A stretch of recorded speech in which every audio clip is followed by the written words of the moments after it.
You are listening to a free preview.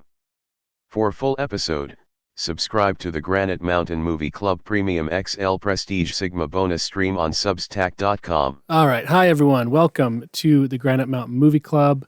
Today we are talking about the 2005, well, I think it came out in 2005 in Australia, 2006 in the United States, film The Proposal, or The Proposition. Sorry, not The Proposal. That's a different movie. I think that's like with,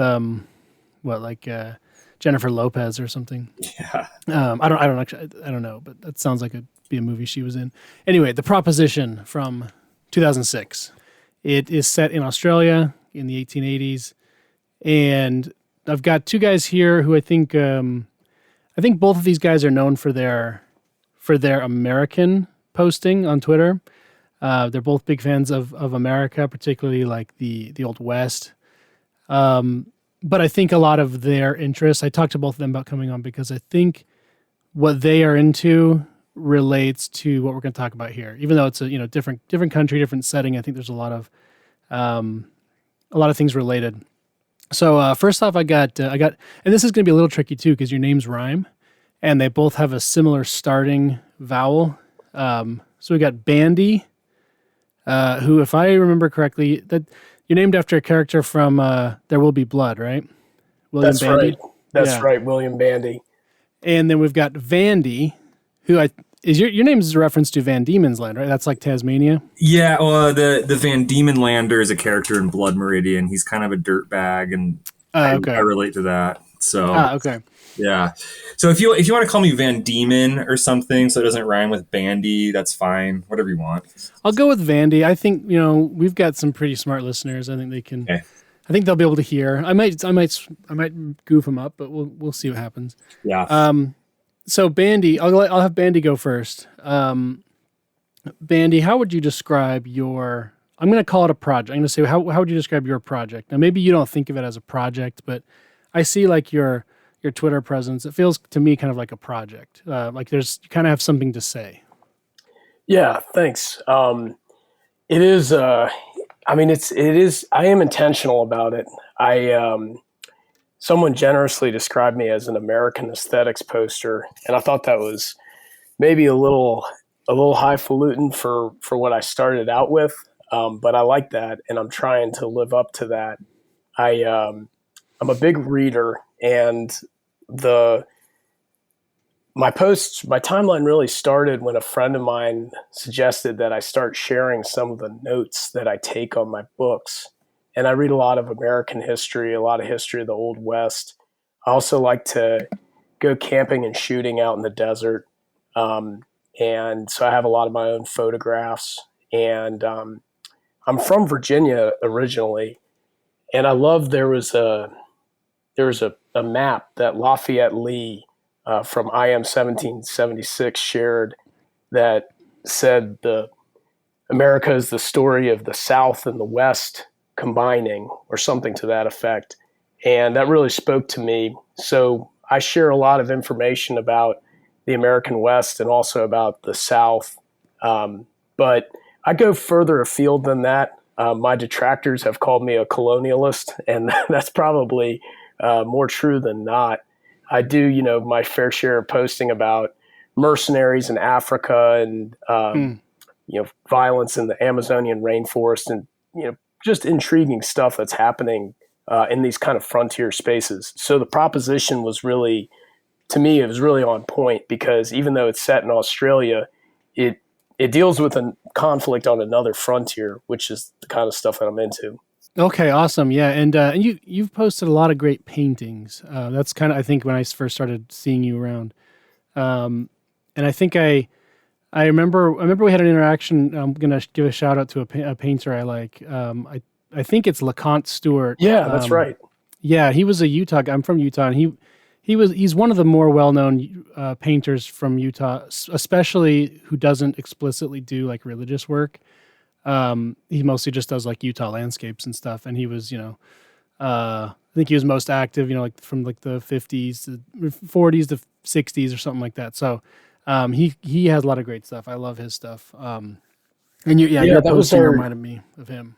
I think that was our first interaction on Twitter. I had heard of you, your channel before, and had followed you for a while, but you had suggested LeConte Stewart after I posted something by Maynard Dixon, who is another Utah-based painter, and they were kind of peers and have a similar style, similar era. I've gotten really into some of those that period of painters from LeConte Stewart and that Maynard Dixon school. Awesome. All right, and then we've got Vandie. Now, Vandie, I would say you're also kind of an America poster. You've had these massive threads that you chronicle various aspects of Western life. What's your thing? What's your project? Yeah, I'd also say I'm an Americana guy. I also read a lot. I'm from the West. I live out here in Utah, and I spend a lot of time outdoor in the deserts and in the mountains. So I think if I was going to really try to give a reason for why I'm posting, it's because I love the American West. I think it's a big part of our heritage as a country. I want people to fall in love with our heritage and our history, and a lot of like that era of like the Old West is also a part of like a time in our country when people were really optimistic, right? And there was like a vision. There's like this shared enthusiasm for the westward expansion and the manifest destiny and like what America could become. And I just like have always loved that era of American history. And I don't really want to be pigeonholed as like a Western guy. I love all Americana. I was recently traveling in the Midwest, just because it's part of the country I need to learn more about. I actually have a goal to visit all 3,144 counties in the United States. So I'm currently working on that. That's a great stat. I'd never heard that before on the number of counties. How many have you done so far? 805. Yeah. Okay. You're making good progress. Yeah. It's like 27% or something. There's like a club of like people that like do this. It's called like the Extra Miler Club or something. And like, there's like 70 people that have like finished this. And I actually asked them like, who's the youngest guy ever to do this? And there was a 30-year-old who recently finished his last county. So, wow. Anyways, I think that's just because I love the United States. I love traveling. I like taking pictures of places. And I did kind of get popular on Twitter because people just really liked my long form threads. I don't know if there's really a place for threads much anymore on Twitter. It seems like with the articles, people maybe aren't doing it as much, but I got a following because people liked reading my threads on whatever I was reading that month, and kind of took off. So yeah, Elon's pretty sneaky with this stuff. I was doing threads for a while, and it was kind of automatic. They would always blow up, and then they just kind of stopped working. I don't know exactly what it was, but yeah, I don't know. They were definitely popping for a while. Yeah. Yeah. So, Elon does not want us to be big. He wants us to be small for some reason. I don't know why. He just wants people who do like videos of Guatemalans like dying in car crashes and stuff. Yeah. I don't know. I haven't done one of like the long form articles yet. Maybe I'll do that. Maybe I'll, commit to heresy and go over to Substack at some point. I don't know. Yeah. Oh, I have a Substack, by the way. People should go subscribe so I can afford more seed oils for my children and things. Vandie, I was telling Granite before or last night when we were doing a mic check that my dad's on here, and I don't know what he does all the time, but there's not a lot of overlap between what we both read. But there was one thing, and it was your Comanche thread, and he had sent it to me. He didn't know I followed you or anything, but he was like, check out this guy, Van Diemen. So that thing really blew up. That Comanche thread was nuts. Like I got like 15,000 followers from that. Like it really struck something in people. Like it was something about the telling of that story was in a way that like they had never really heard before. They'd never really quite understood like viscerally in real terms what Indian violence was like in the American West. And it like, I don't know, it shook a lot of people. Like So I don't know. I haven't really tried to like recreate that, but there was something magic about that thread that really just sparked people. It just messed with their brains, and they all sent it to everyone. I got like huge accounts retweeting that one. Every guy has heard of Empire of the Summer Moon because of Joe Rogan, but not everybody's taken the time to read it. And the people who did read it liked it. So I feel like that thread, for the people who had read it, it was like a little reminder. That's the way it was for me. And then the people who haven't read it, they feel like they've read it because you did a pretty good synopsis of the high points that author hit. So I didn't actually read that book. That's what's crazy. I read a different book by a different author, a guy named Fehrenbach. He was a Texan who he's my favorite historian. He wrote a book about the Comanche, and as that thread was blowing up, everyone was like assuming or that I'd read this other book, Empire of the Summer Moon, or whatever it was, and or everyone thought that's where I got it from, or they're all telling me to go read it. And so I haven't actually read that book. I read a different book on the Comanche, and I like Fehrenbach because I feel like he's more aligned with like my values, right? He kind of sees the West like the way it really is without any like, leftist academic lenses or anything. So Fehrenbach's a great historian. I think part of the reason that thread did so well is because the source material I had was from a very, very good historian, T.E. Fehrenbach. Didn't maybe I'm misremembering, but did Fehrenbach like interact with your thread? No, I think he's dead. Oh, okay, he's a dead guy. Yeah. Okay, I thought maybe I'm thinking of someone else who was talking about some author, and then the author ended up like commenting. But yeah, that was to borrow a term that has gone out of fashion, but I think I'm using it properly here. That was very epic when that thread went down. And then there was another one I want to touch on real quick, which was your Hawaiian thread. Oh yeah, where that was a very funny thing because it starts out and you're like talking about these problems with the problems that Hawaiians face that mainlanders sort of don't know about because in our imagination Hawaii is just paradise. Yeah, and I think I don't know if you did this on purpose, but you like lured all these people in, and they were kind of like sympathetic. Like they were kind of, you lured people in who might have, like Palestinian flags in their bio or something. Yeah. And they're like, oh yeah, someone's finally talking about like the struggle of the Hawaiian. And then toward the bottom of the thread, you make these different points that they don't really like. And then there was a lot of people just screeching at you. I thought that was good. It was intentional. I did that on purpose. I spend a lot of time in Hawaii. We go every year. And so I love Hawaii, but I also have a lot of gripes about the way things are run there. And I totally took that view that like I wanted to lay out the critiques in a way that would be kind of universal with like the solutions that are like more in line with the way I think things should be done. So that was intentional. And I think that thread got like 10 million views or something. It's like 3 times the population of Hawaii like saw that. Yeah, that was awesome. I actually wrote it because I had a bad experience the week before. Like I was in Hawaii and like everything was like shut down one day, and I'm like, this place is a disaster. So I just kind of felt like I needed to ratio the entire state of Hawaii.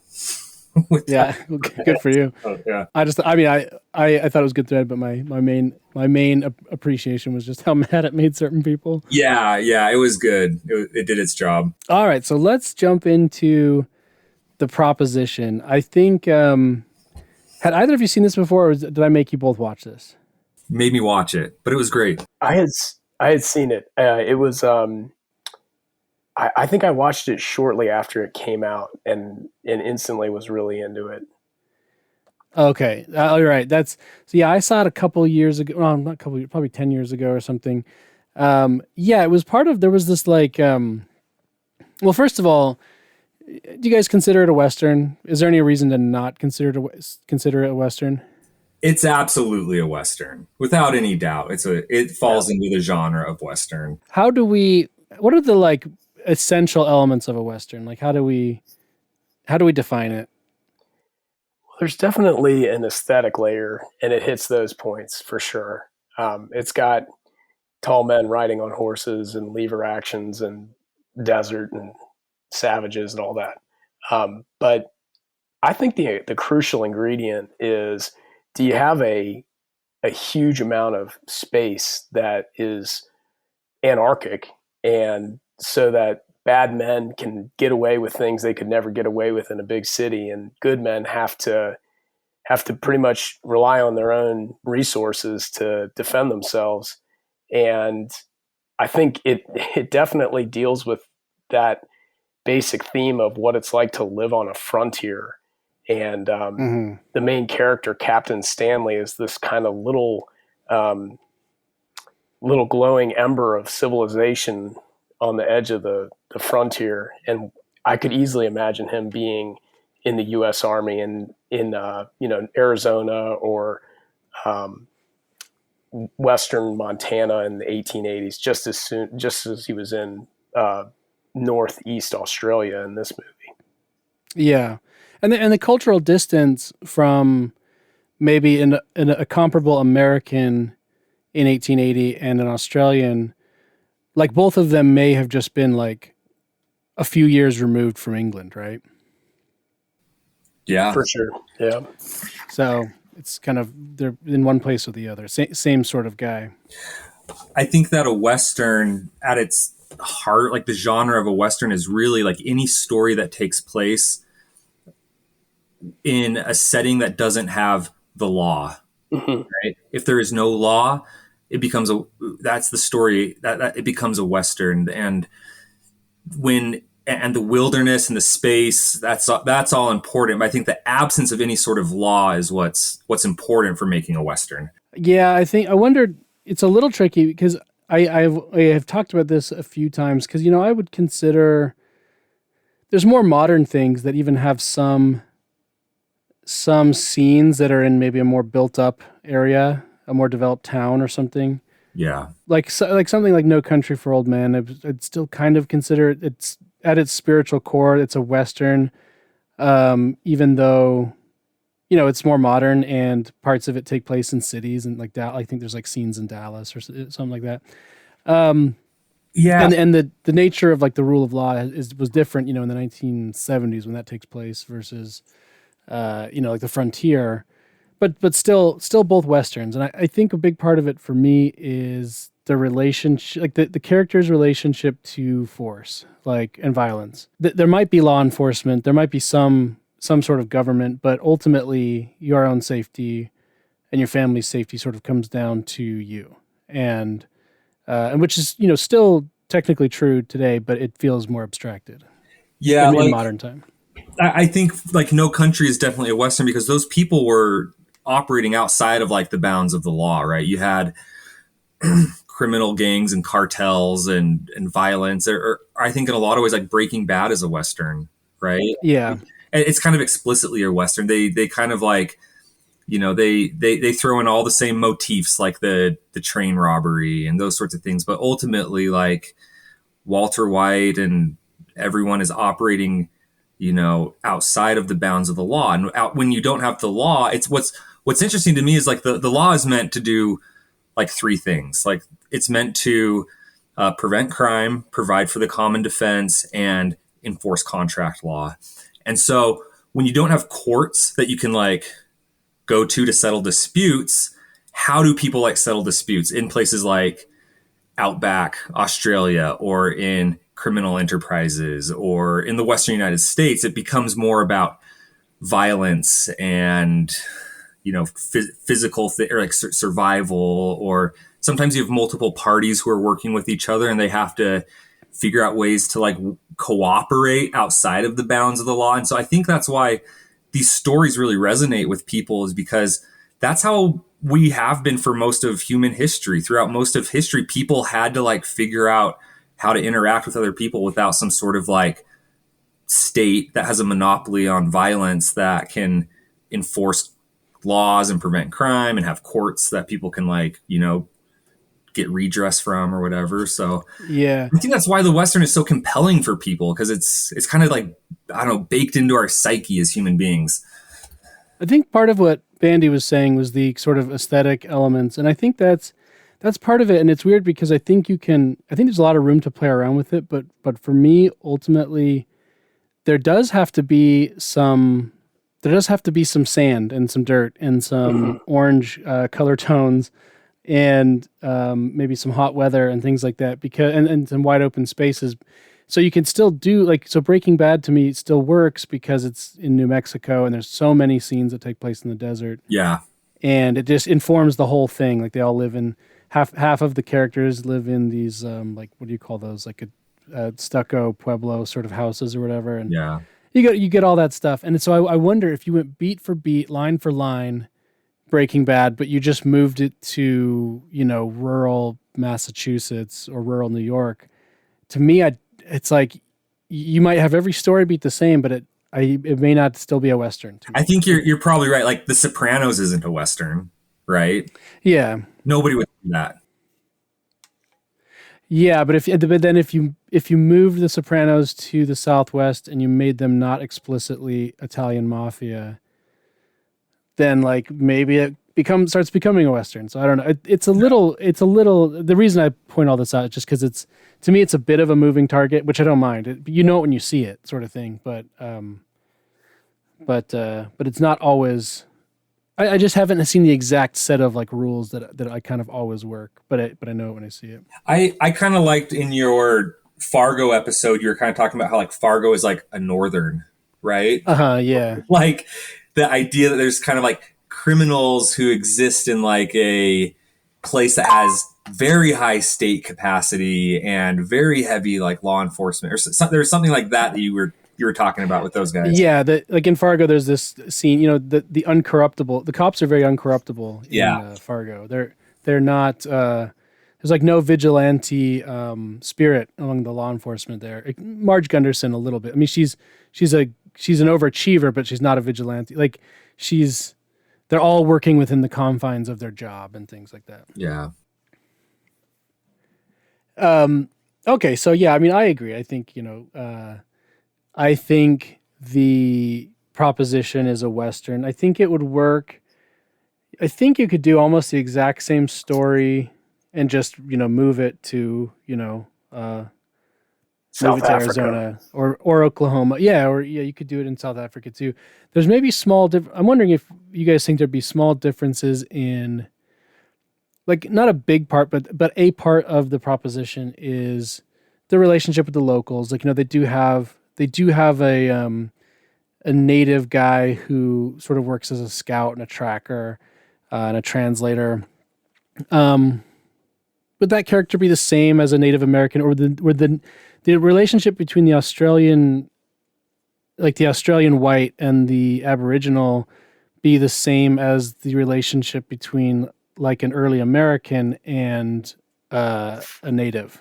I think it's pretty similar. I was trying to think of the part of the American West that was most like the Proposition or most like the Australian Outback in the 1880s. And I think, the Aborigines didn't have horses. They never invented the bow, or they couldn't produce many bows. Their population density was a lot less than, say, like the Lakota or the Plains Indians of the Northern Plains. So there was never anything like the combined Sioux nations, but they were a lot like the Apaches in the Southwest. And in the latter days in the fight against Geronimo, the U.S. Army was chasing down groups of men that was fewer than 100 men. Like at one point, I think it was fewer than a couple dozen. And I think that you could easily imagine Jocko, as I think his name is, the scout. You could imagine him being an Apache scout, like his name's escaping me, Alchise. I think that's how you pronounce his name. There's a county in Arizona named after him. He's a famous U.S. Army scout who was an Apache Indian. I think they're pretty similar. I think the one thing that the Proposition has, and this is less of an aesthetic difference as much as a thematic one, is you have this notion of Captain Stanley and his wife being on the edge of this empire, and they don't really want to be there, and they're probably going to go back to England. And the dynamic in the American West was, I think, usually a bit different. I guess there were Army officers who just saw it as one of many places where they would be deployed. But I think the idea of the British colonial administrator trying to wave the Union Jack in a place that was not British and maybe would never really become British, that's a bit different from the American frontier. Yeah, you mentioned that Jacko character. I think you mentioned this in our chat when we were prepping for the episode. Like he's sort of the go-to Aborigine that He's they like use the in West Hollywood. Studi of Australian Aborigines. He was in Crocodile Dundee. You know, they use him as an Aborigine in dramatic roles and comedic ones. Yeah, and he sort of plays like I don't know if did you guys see The Leftovers? No. Oh, okay. I won't spoil it, but he plays a funny role in The Leftovers.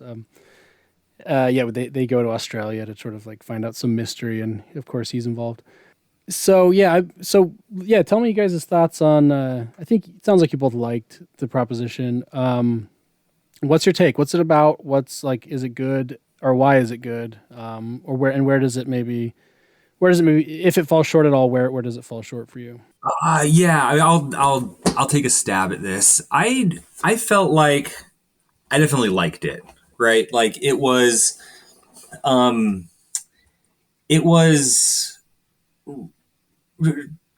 from like the way it was like shot. This like the scenes were lovely. It made me want to go to Australia. I felt like the score was really good, and it showed violence in a very like unflinching way, which is very like realistic. The director spent a lot of time, really trying to get like the details right out of, not only the violence, but like the griminess of it. It just, the whole thing felt very realistic, and everything that I've read about that time, and that era kind of, it felt like they got it right. Like, so as far as like being dropped into, outback Australia in the 1880s, you kind of, I liked that aspect of the movie. It was a very good period movie, if that's what you're into. So that aspect of it, I thought was really well done. Yeah, I looked up the place. It's shot in Winton, Queensland, I think. And yeah, man, Australia is the craziest place. I mean, I don't remember the exact number, but it's like I don't know, like 90% of their population lives within like 30 miles of the coast or something like that. It's about as big as the lower 48. And right before we got on the call, I realized that I didn't really know the part of Australia where it had been filmed. And it made me realize, if this was an American Western, I would know if it was Utah or New Mexico or Montana. But in Australia, I really had no idea. And that's mostly my own ignorance. But I do think that there is Australia is just such a huge country, and a lot of it is still undeveloped. And that rim of the outback, to my eyes, a lot of it kind of looks the same. So I was actually kind of surprised that it was in Northeast Australia. I thought it was filmed in Western Australia. Yeah. Western Australia is quite a bit more red than this. But yeah, this was up northeast. Yeah, it just looks so brutal. The landscape and the everything about it, and I was really taken by that. Like, it must have really sucked to to have to be there, which is a testament to these sort of people who I think were probably all at least indirectly related to the kind of people who settled places like this. It's just absolutely it's absolutely wild, and this gives a good insight into what it must have been like. And yeah, if you don't have running water in a place like this, it's just you just must feel disgusting all the time, which is really interesting. The wife of Stanley, like she, and there must have been women like this, both in the Australian outback and the American West and everything, that went to great lengths to preserve some semblance of civilization in their own home. She has her little garden that looks like an attempt at an English garden on the edge of this howling wilderness. Uh-huh. Yeah, and there's no mature trees because they just got there, and like it's all just been barely planted. I think the grossness, there's a texture to the film that Vandie pointed out that you don't see in every American Western. Like, and I don't know if that's kind of a vanity thing. Like Kevin Costner in his, Passion Project doesn't want to have people covered in flies, and he wants the women to have their hair done and stuff. But there's a lot of just gross textures in the film, and I use that in both the like sense of being disgusting, but also in like this tactile sense.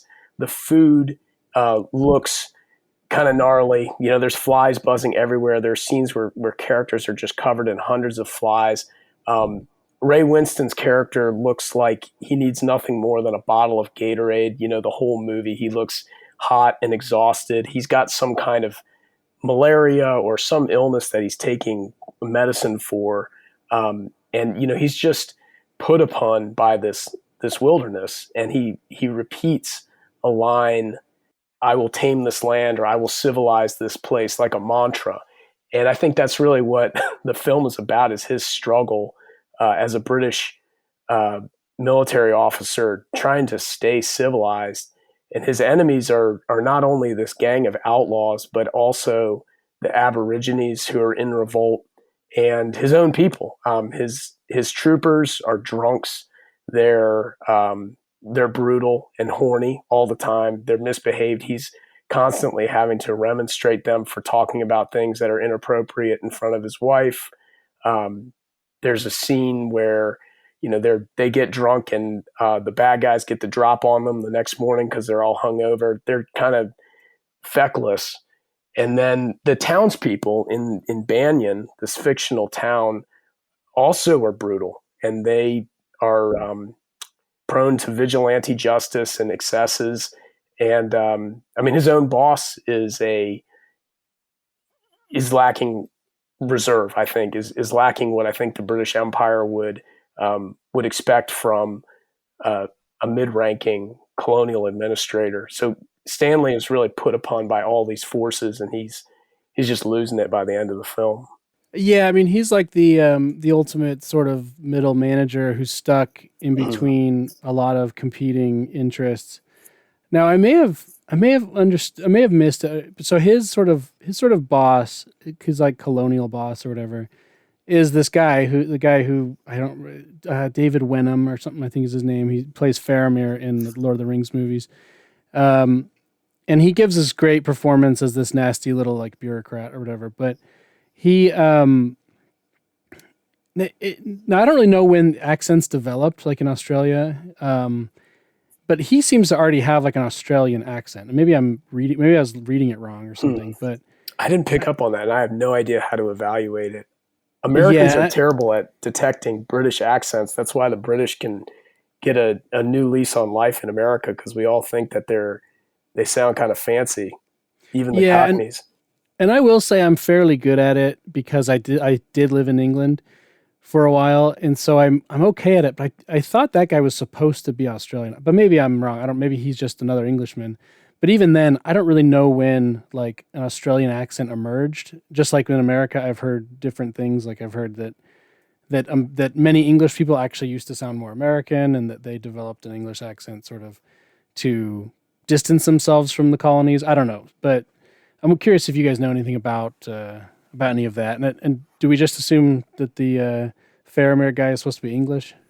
My assumption was that he was also like an English administrator. He had a more refined accent, right? And Australia really started getting settled after like American independence. They, after about 1800, they really put their focus and attention on Australia. So they were a little bit behind the United States. And so I think a lot of these people who are living in Australia really consider themselves British, right? Even like during like Victorian Australian times in the 1880s, I think a lot of these people would have thought of themselves as subjects of the British Empire. Yeah, that makes sense.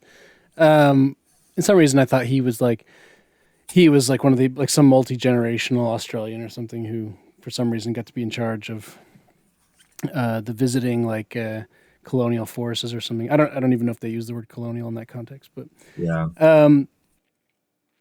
Great. So can we talk a minute about the score and the soundtrack of the film? Yeah, and it's sort of you're probably leading up to this, and I might take your point, but the movie was I don't know if it was just the screenplay or the entire like movie was written by Nick Cave, the musician. I know that he wrote a lot of original songs for the film, which are repeated in different cadences throughout the film, almost, and they really add to the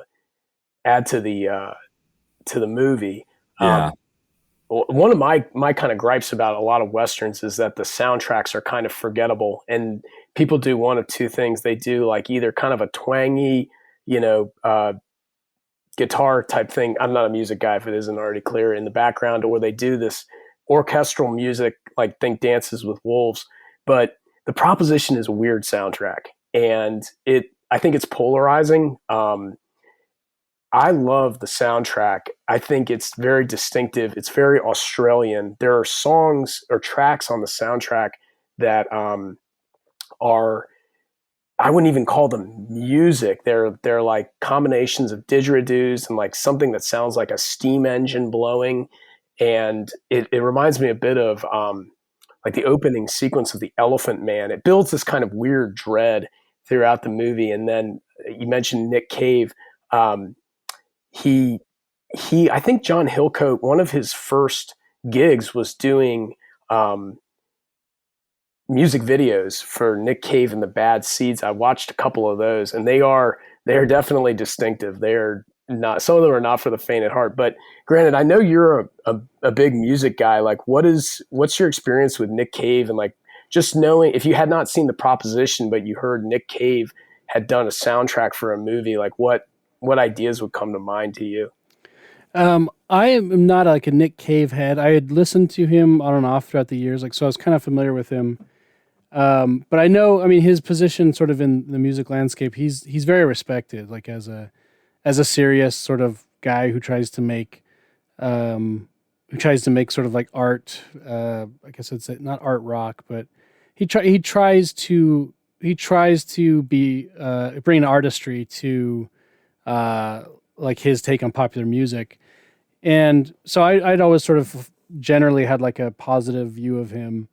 And yeah, I think he also wrote and maybe acted in Hillcoat's first movie, which is like a TV movie that I think was probably only played in Australia or something. But yeah, so I'm always kind of interested in these guys that like do multiple things. So yeah, and he wrote this movie, and then you're right about the score or the soundtrack being strange. There's a lot of the time they are leaning on sort of traditional sounding, like Western sounding music that would maybe like that you could imagine people in that time and place might have been making. But then there's two or three instances where they're really like, there's a really modern sound to the music. There's like an electric guitar riff when Arthur Burns rides out to try to rescue his brother. Do you remember that? Yeah, exactly. And that's like, so it's, I think it mostly works pretty well. I think, I personally, like if I was Hillcoat or something, I would shoot for, I would personally probably try and avoid some of that more modern sounding stuff, but it's like a risk that mostly works, I think, in this case. I think, yeah. If you're going to make a criticism about the film, it's not a long movie, but at times it does feel like a slow burn. And I think that's because the author, or excuse me, Hillcoat, he takes his time with certain atmospheric shots of the outback, and the music matches that. There's a lot of scenes of guys staring off into the sunset and just kind of doing weird stuff in the bush at night. And I really like that. I think, I mean, like in my own posting on Twitter, I try to mix a blend of like cowboys blasting each other and, more subdued images of the American West and pictures of just smaller details. I think any kind of work needs to have a pacing where you can't overload your dopamine receptors with constant action. Like you need to have a few bit of pauses. And I think he does that very well, but some people, the pace may not work for them. And I think you see that in the music. The part of the music that I was really struck by was the folk music. Like there was just the folk songs. It felt very like English traditional folk song or Irish traditional folk songs that I think there was a scene where there was like a kid who was like singing, or no, it was one of the outlaws was like singing in the camp. That was weird. Yeah, that was really. Yeah, that was kind of weird, but I felt like it worked really well because that's the sort of thing that like people did back then. People would just like, they didn't have a Bluetooth speaker. Yeah, they didn't have Bluetooth. Like they just like sang for each other. And so like when I saw it, I was like, oh, this is really nice. It's like, or like it works really well. You have outlaws who are singing to each other. They all have a different repertoire of folk songs that they know, and they entertain each other at camp because they're bored. I liked those types of things that he threw in there. The movie starts with that. It's like a hymn. I don't know. It's like I would old assume Scottish hymn. Yeah. Okay. Yeah. There is a happy land, and it's got like these old timey photos. Very Ken Burns core like opening. Yeah. It's very cozy, and it's like you're settling in. You're like, okay, I'm gonna be. This is gonna be like PBS. We got Ken Burns here. He's gonna explain, Australia to us or something. But then it immediately switched to this like shootout, and there's like, well, in those pictures, did you notice two things? Marker. Yeah, there's scenes of like guys who have just been shot, and then there's also what appear to be tintypes or wet colloidal photographs of some of the actors in the film mixed in with the period piece, which I loved. I loved the idea of the little girl singing this old church hymn, and meanwhile there's a guy who's had his throat cut on the screen. I thought that really established that you were about to see something twisted. Those pictures, I realized as it was ending, those pictures were part of the plot. They were telling the story of like the Hopkins murders, right, or whatever, and like they had the actual. I didn't pick up on that. That's right, because there's the three people laying in the bed. People, and there's like those are the Burns gang. Yeah. So, and then it immediately, once it goes to the film, you see like the 3 grave sites and the burned out house and stuff. But yeah, I really like that little tune. I don't think I knew that. I didn't know that little hymn apart from the movie, but I've added it to some playlists now. When I find a song I like, especially a traditional, I go find as many versions as I can, and I listen to all of them, and I just kind of beat it into the ground. So I'm doing that now with There Is a Happy Land. Yeah, I liked it too. It stood out to me. What is Emily Watson in that is memorable to you guys? She plays Captain Ray Winston's wife, and I guess I wouldn't say that she's more out of her element than Stanley is, but she's clearly like you imagine her like a character from a Beatrix Potter novel or something like that. She's very English, very prim, very nice lady trying to make the best of this, this fresh hell, as Stanley calls Australia. And I was trying to think, what else has she been in? Because she's so good in this movie. She was in Chernobyl, which I really liked. I recognized her from Chernobyl. Yeah, that's where I was like, oh, the Chernobyl girl. Yeah. She's one of these people who I know her, I see her and I know she's in stuff, and then I have to pull up IMDb to know. I mean, she's in Gosford Park, which was sort of a big won a bunch of awards back in the early 2000s.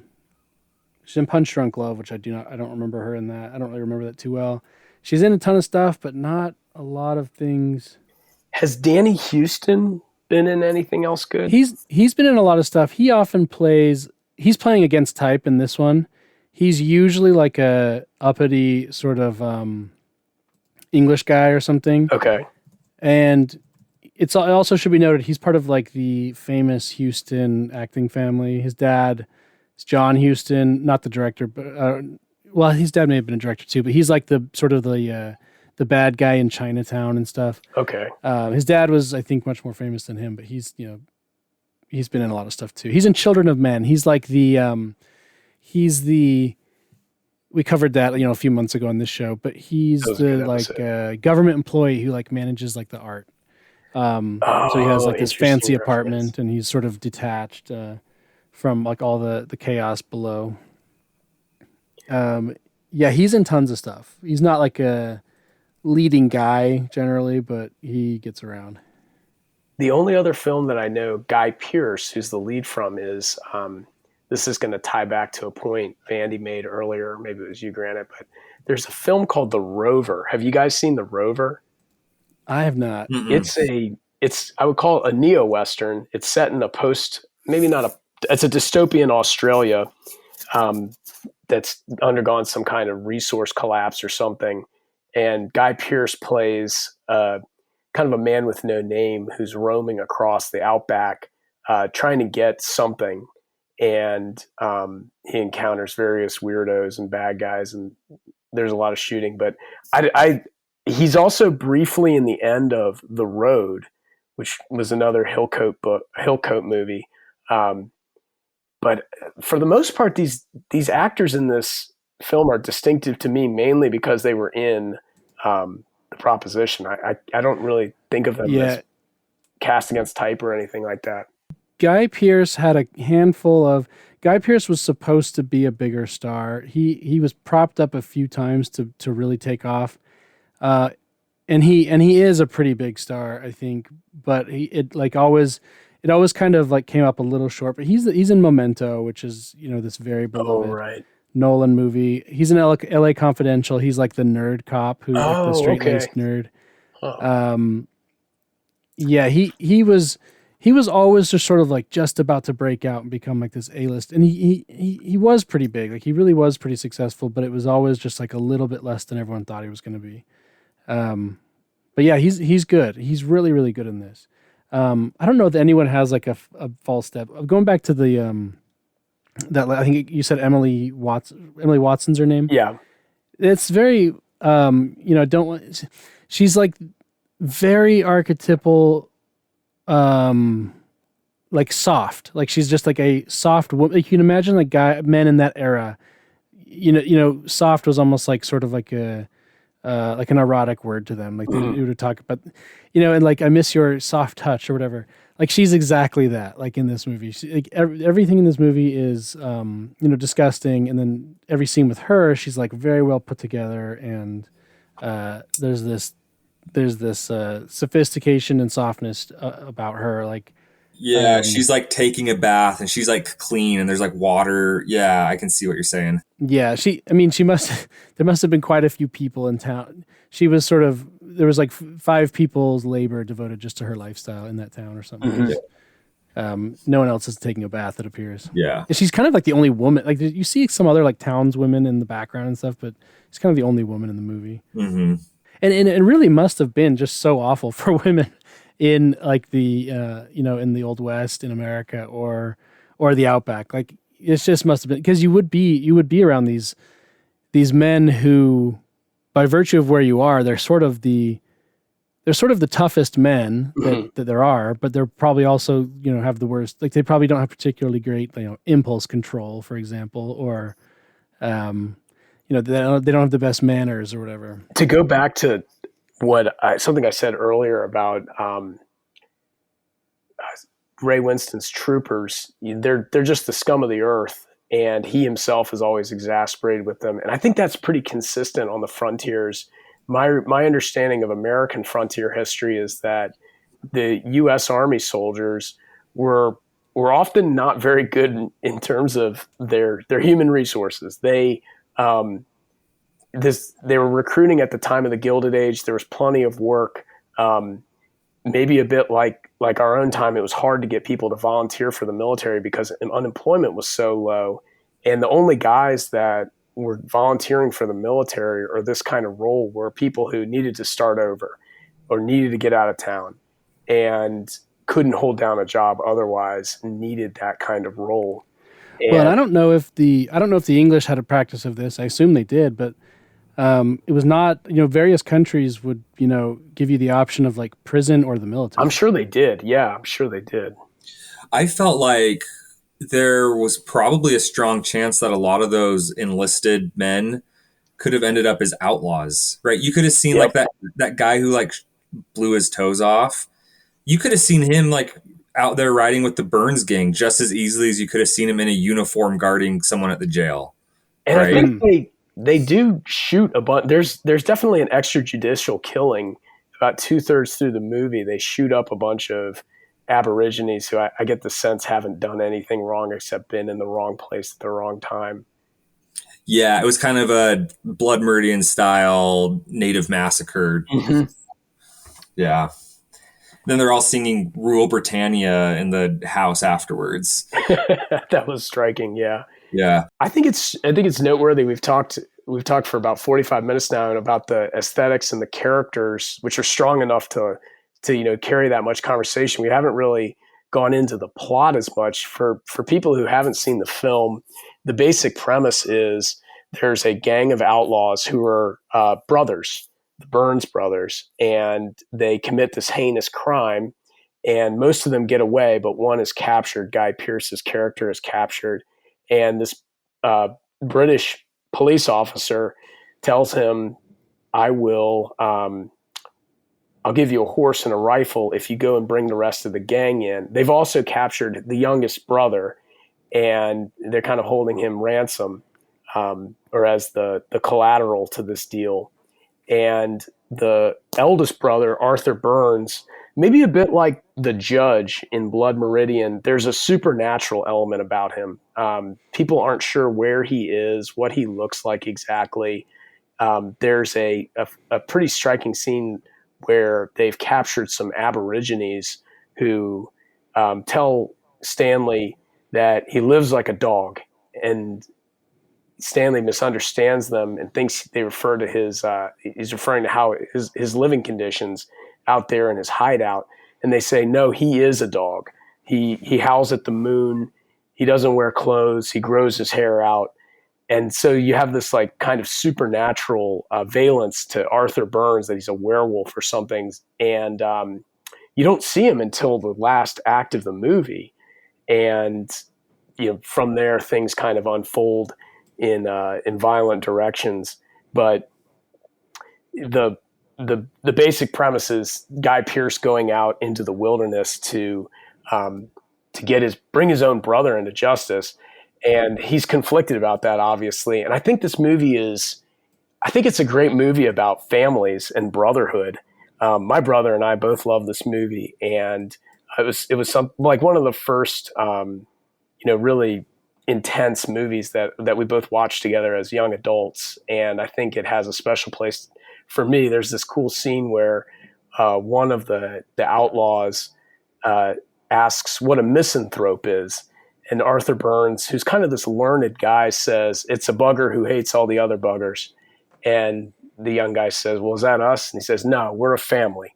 And so they have this allegiance to each other that the British, or the Australian townspeople, they don't really have. And I think you're meant to sympathize with the Burns gangs, or at least I did. Yeah, I thought the plot was too heavy on like the moral stuff and the ethical stuff. There was a little bit too much moral fagging in this movie, if I'm allowed to say that.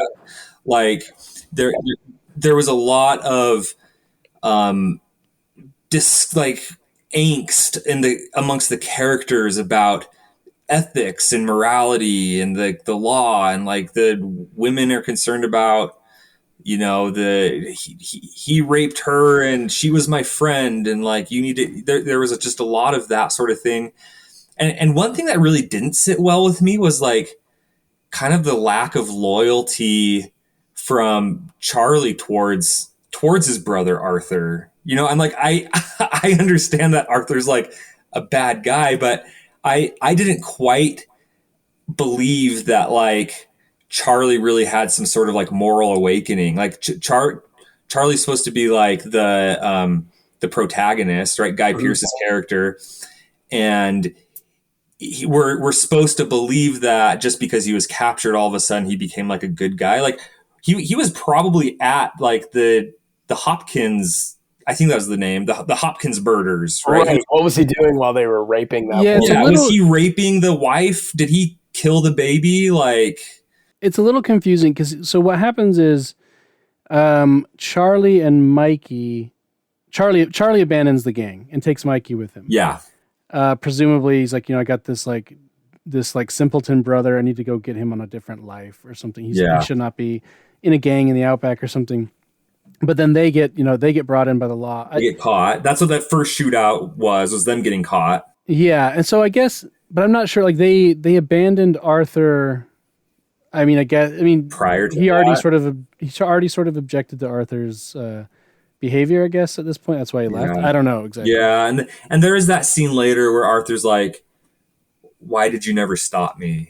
You know? And so even if it wasn't like the Hopkins murders, like Charlie was a bad guy, right? And so I don't want to like, I think the point I'm trying to make is like, I don't see, I don't know. I didn't really like the whole redemption arc thing. I felt like I value loyalty. I would have liked a movie about like a brother that's like loyal to his brother, like Charlie who goes and like is loyal to Arthur because they are a family.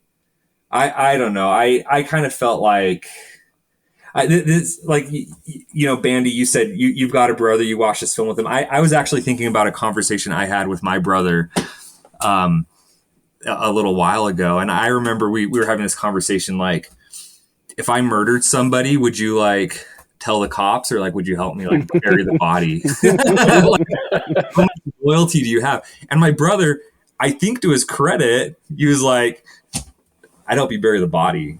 You know, that's a good brother. That's the right answer.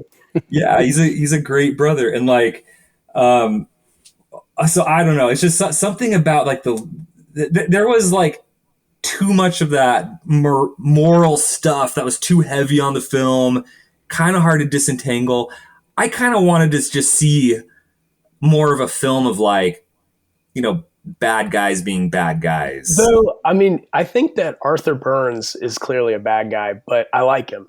And I think you're supposed to like him. There's numerous scenes where it's signaling that you're supposed to like him. There's, you know, it's hard to separate a movie from the context we first watched it. I remember my brother and I were watching this movie at our parents' house, you know, many years ago. And we had this, there's a funny scene in the film where Arthur Burns is laying down reading a book, or, you know, he's holding forth on some philosophical point, and there's a black dog that's kind of snuggled up with him, and he's just, you know, giving this dog a pat. And I think that's a code in a movie that you're supposed to like a character when a dog likes them. Yeah. And my brother noticed that too. We had a black Cocker Spaniel that looked a lot like that dog, and there's all these moments in that movie where you're supposed to, I feel like you're supposed to like Arthur Burns, but you're right. There is this like unresolved conflict of how much are you supposed to like Charlie? Yeah. Yeah, I've got the movie on silent in the background, and I'm actually at a part where he's like sleeping and cuddling his dog.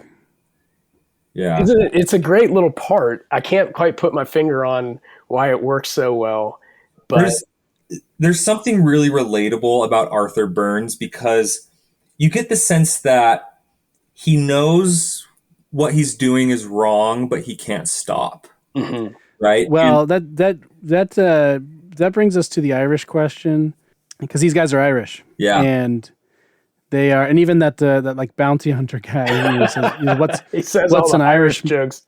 Yeah, and he's like, what's an Irishman, but an N-word, you know, turned inside out, flipped out. Yeah.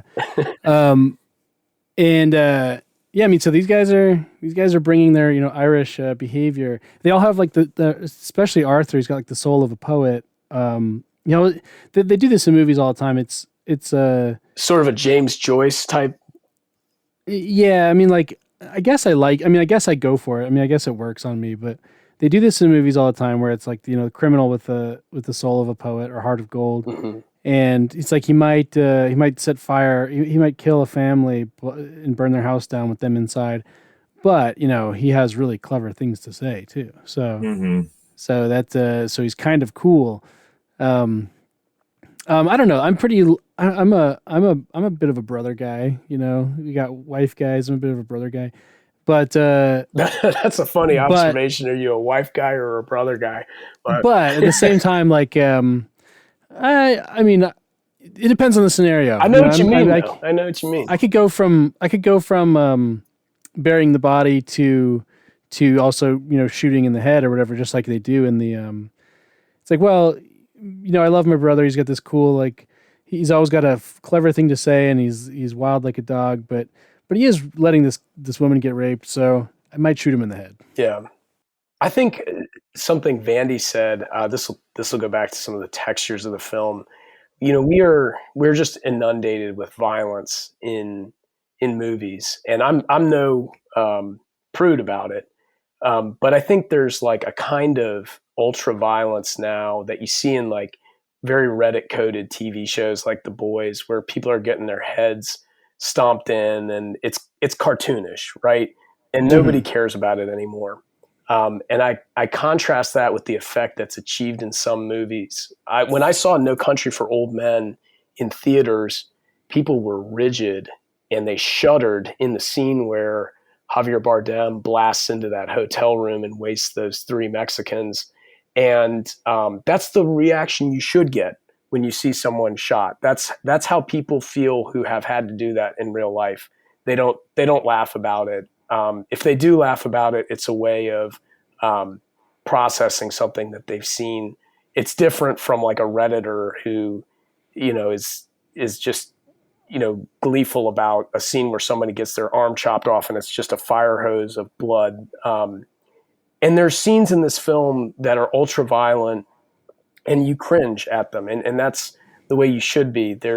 When people get hit in the face, they bleed, their noses break, they bleed, you hear the blood running into the sand.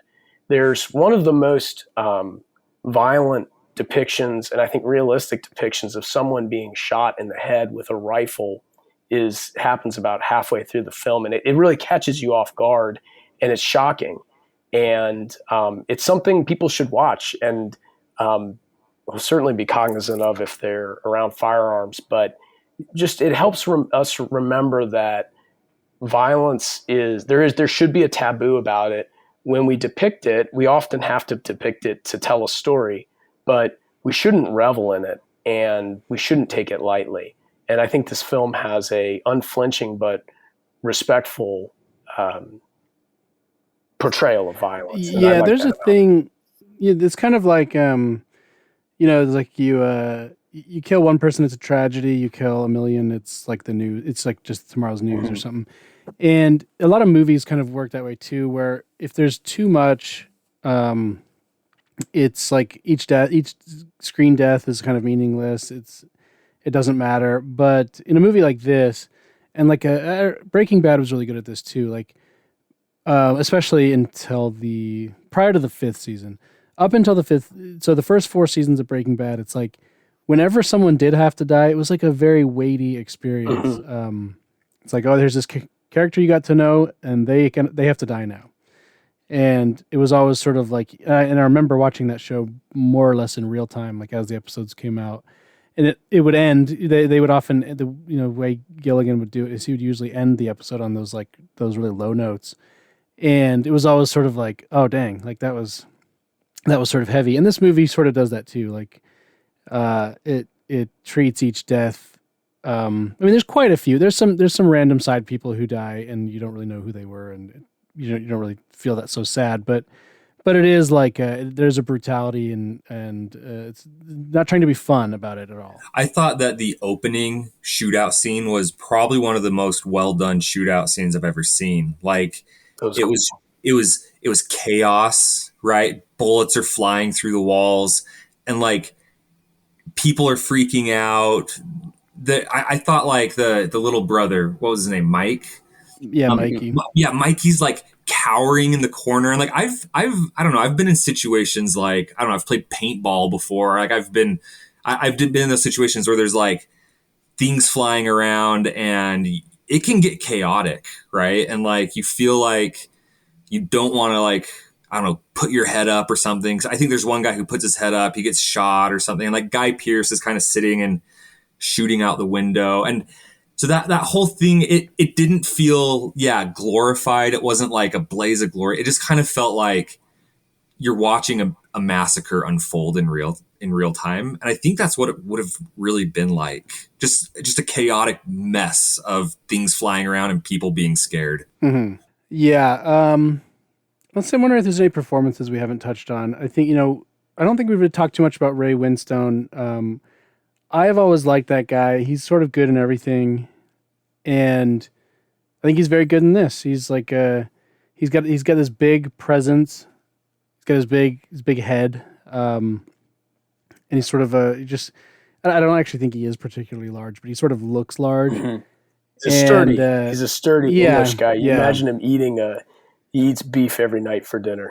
Steak pies. Yeah. Yes, he eats steak pie.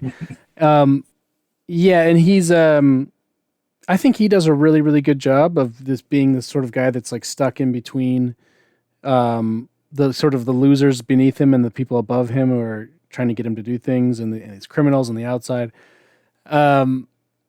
Yeah, I think he's really good. We talked a bit about Guy Pearce. I think he's also pretty good. He's sort of playing it as he doesn't come across nearly as like smart as his brother Arthur. He's just sort of I don't know. I'm not exactly sure what he's being asked to do.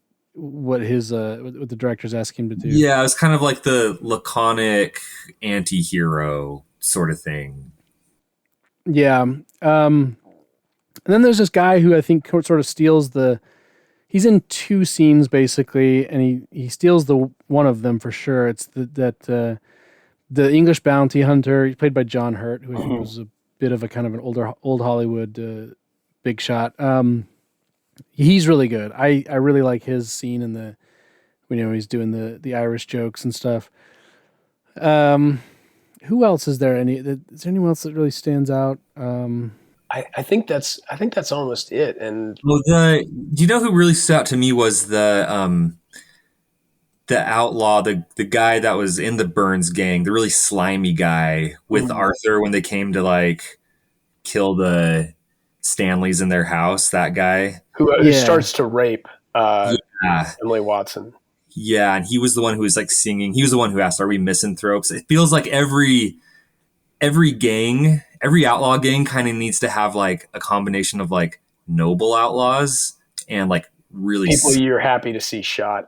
Scoundrel outlaws, and that guy was like the scoundrel outlaw. And then there's like the Mikey character. I mean, I think what he's doing could have been played by a lot of people.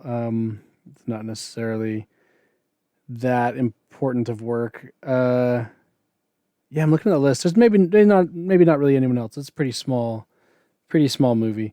But I think those main people, Winstone, Pierce, Emily Watson, are pretty good. Yeah. I don't think there's too much more. I don't have too much more to say about the movie itself, but curious if you guys have any final thoughts on kind of like what it's about, like from a distance. Like, is this about the necessity of violence in these sort of environments? Like, if you're ever trying to, build something in a harsh environment, like it's gonna necessitate some violence. You needed these guys built the British Empire, and I'm always impressed by that. The Stanley types. I think the only detail I would have added to his character would be if he had like a collection. There's shots of his house, which is a nice little house that's been kept in good order. But if there had been a collection of Australian Aboriginal artifacts on a wall, or we had seen him working on a lexicography of Australian language, that would have really completed the character for me, because the British Empire was really held together by these guys who knew how to do violence, but they were also curious people, Renaissance men, people who could not only hold they couldn't rely on violence completely because there just weren't enough of them, but they also had to exert some soft power, and that meant making the British Empire look attractive and also learning something about the people that they were trying to hold sovereignty over.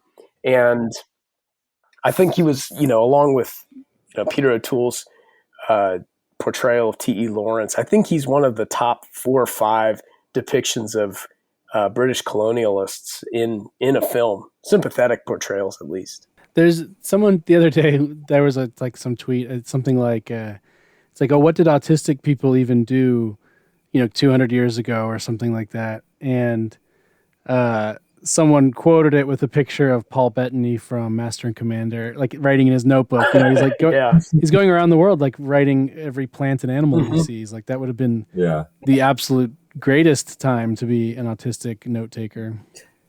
So one thing I thought from a plot perspective that worked really well was kind of was Charlie's like will he won't he tension, right? As he goes back to the gang, and like, that he's been told to like kill his brother, and there's scenes where he like points a gun at him, but then like Yeah. There's like two of those, yeah, and he holds back. And I like that plot point a lot. I felt like they could have played that up a little bit more. Like there could have been thicker tension, and like, or I kind of thought that like Arthur was gonna like find out and like, I don't know, fight him or something. They were gonna have a duel in the desert or something like that. I kind of felt like that aspect could have been handled a little bit better somehow. Arthur, in his sort of like philosophical demeanor or whatever, he does know, and he like does know that he, I think he sort of senses it, but he's sort of like, whatever, like I will, I can sort of manifest this to not happen or whatever. And he's not, and when it does finally happen, he's just I think the final thing he says to Charlie is sort of like, what are you going to do now? Like he's not even, he's like not even mad about it. There's a sense of understanding. Yeah. Sort of like, you did what you had to do. What's next for you? Yeah. And then Charlie goes and like sits next to him and they watch the sunset together. Or was that a different scene? It's the one. That's it. Yeah. I think if you ever had to kill your brother, I think I was just about to ask if you had to kill your brother for being a serial rapist murderer, would he understand? Yeah. Yeah. Any other major like themes? Anything that deserves attention? We could talk more about Hillcoat's future projects. So yeah, let's move on to there's sort of an elephant in the room. I'll set this up. Like, I felt like when this was announced, it was announced that the director of this, John Hillcoat, would be adapting Cormac McCarthy's Blood Meridian, which is frequently referred to as, the greatest American novel, or at least the greatest American novel of the last 100 years. Frequently talked about, and it's also one of those things where I've heard many people say that it can't or should not be adapted to a movie, like it wouldn't work as a movie, or that no one's really good enough to handle it. You are listening to a free preview. To keep listening, subscribe to the Granite Mountain Movie Club Premium XL Prestige Sigma bonus stream on Substack.com.